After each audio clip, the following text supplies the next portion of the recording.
Hi guys, ಇವತ್ತು ನಾನು ಗಿಡ ನಡ್ತಾ ಇದ್ದೇನೆ. ಸೊ ನೀವು ನೋಡಿ,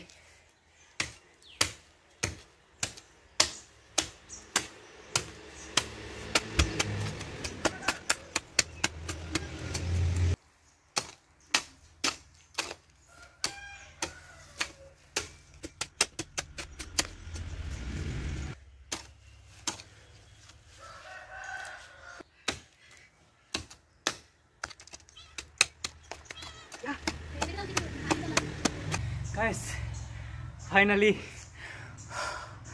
ಆಯಿತು.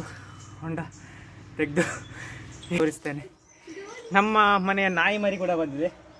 ಸೊ ಅವನು ನೋಡ್ತಾ ಇದ್ದಾನೆ, ನೋಡಿ ಯಾವ ಥರ ಅಂತ. ಗಾಯ್ಸ್, ನೀವು ಕೂಡ ಮನೆಯಲ್ಲಿ ಎಲ್ಲರೂ ಗಿಡ ನಡೀರಿ. ಹೊಂಡ ಆಗಿದೆ, ಸಣ್ಣ ಹೊಂಡ. ನಾಯಿ ಮರಿ ಕೂಡ ನೋಡ್ತಾ ಇದೆ. ಎಸ್ ನೋಡಿ, ಈ ಥರ ಹೊಂಡ ತೆಗೆದಿದೆ. ದೊಡ್ಡ ಹೊಂಡ ಏನಿಲ್ಲ. ಸೊ ಇದೊಂದು ಸಣ್ಣ ಹೊಂಡ. ಇದೇ ಗಿಡ, ನಾನು ನಡಬೇಕಾದ ಗಿಡ. ಸೊ ಒಂದು ಚಟ್ಟಿಯಲ್ಲಿ ಹಾಕಿದ್ವಿ.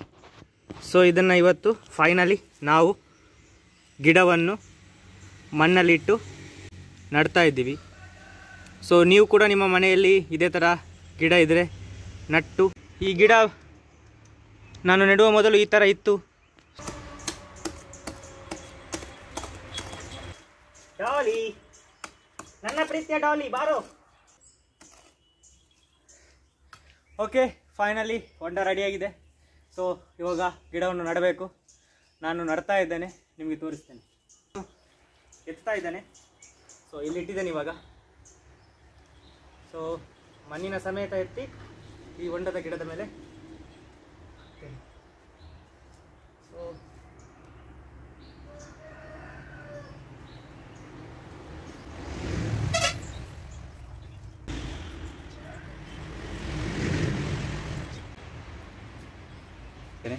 ನಿಮಗೆ ಕಾಣ್ತಾ ಇದೆ ಗಿಡ ನೋಡಿ, ಈ ಥರ ಗಿಡ ಇದೆ.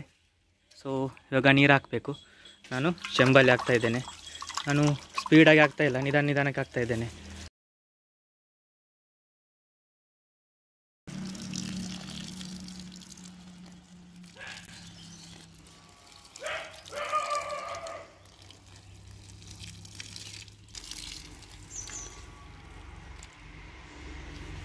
ಕಾಣ್ತಾ ಇದೆ, ಗಿಡ ನೆಟ್ಟಾಯಿತು, ನೀರು ಹಾಕಿ ಆಯಿತು.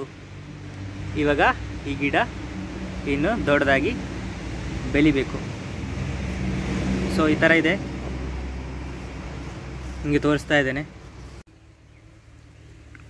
ಸ್ನೇಹಿತರೆ, ನಾನು ನನ್ನ ಮನೆಯಲ್ಲಿ ಇವತ್ತೊಂದು ಗಿಡನ ನಟ್ಟಿದ್ದೇನೆ. ನೀವು ಕೂಡ ಇದೇ ರೀತಿ ನಿಮ್ಮ ಮನೆಗಳಲ್ಲಿ ಒಂದೊಂದು ಗಿಡ ನೆಡಬೇಕು. ಒಬ್ಬ ವ್ಯಕ್ತಿ ಒಂದೊಂದು ಗಿಡ ನಟ್ಟರೂ ನಮ್ಮ ದೇಶದಲ್ಲಿ ಯಾವತ್ತೂ ಮಳೆ ಬೆಳೆಗೆ ಕಡಿಮೆ ಇರಲಿಕ್ಕೆ ಇಲ್ಲ. ಯಾಕೆ ಅಂದರೆ ಅರಣ್ಯ ಸಂಪತ್ತು ಹೆಚ್ಚಾದಂತೆ ದೇಶದ ಸಂಪತ್ತು ಕೂಡ ಹೆಚ್ಚಾಗ್ತದೆ. ಸೊ ನಾನು ಹೇಳೋದು ಇಷ್ಟೇ, ದಯವಿಟ್ಟು ಇವತ್ತು ಒಂದು ದಿನ ಮನೆಯಲ್ಲಿ ಎಷ್ಟು ಜನ ಇರ್ತೀರ ಅಷ್ಟು ಜನನು ಒಂದೊಂದು ಗಿಡ ನಡ್ರಿ. ಆಗ ನಮ್ಮ ದೇಶದ ಅರಣ್ಯ ಸಂಪತ್ತು ಹೆಚ್ಚಾಗ್ತದೆ. ಇದೇ ನಾನು ನಟ್ಟಿರೋ ಗಿಡ, ನಿಮಗೆ ಕಾಣ್ತಾ ಇರ್ಬೋದು, ನಾನು ತೋರಿಸ್ತಾ ಇದ್ದೇನೆ.